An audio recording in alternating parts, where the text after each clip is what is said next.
When MIT Sloan analysed a list of more than 200 unicorns being those startups with a valuation of $1 billion or more, they estimated that 60% to 70% of all of them were platform businesses. And at the time, these included the likes of Airbnb, Uber, Ant Financial, and Xiaomi.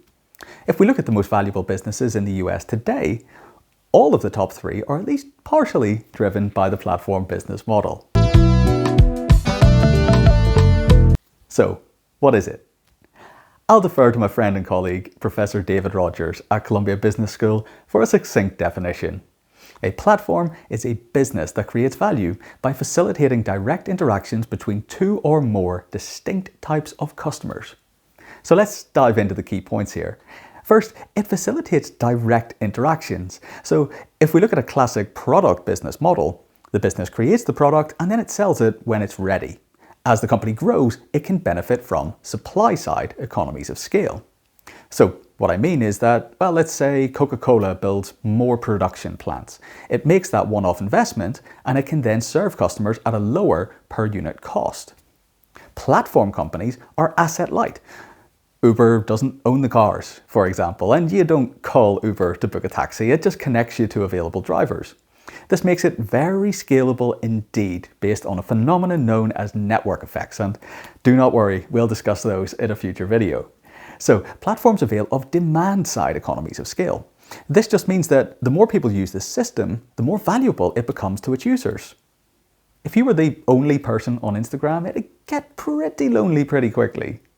And a platform aggregates supply and demand in one place. Think of a platform like Etsy.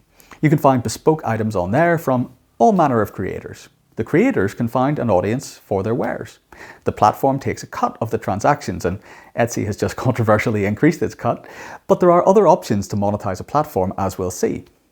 In the middle, we have mixed companies like Apple. They do create products in the traditional fashion, of course, but those products have taken off because of the platform business model deployed on the devices.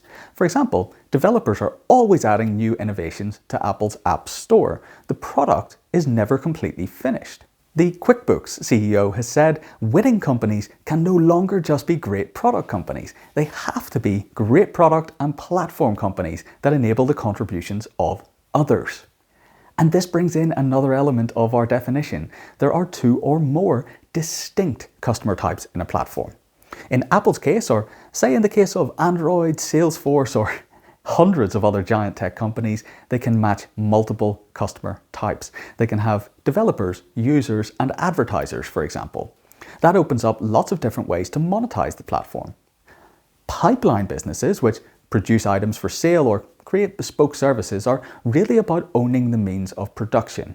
This gives them control over the process and access to supply-side economies of scale. A platform is really about providing the means of connection. The product is constantly in the process of creation. A platform is a system that can be adapted to countless needs that the platform's original developer could not have contemplated. So let's check in on that definition once more.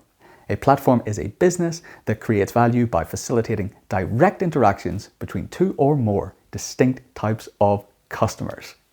And for more high-tech glossary, you know what to do. You can sign up over there. Thanks a lot.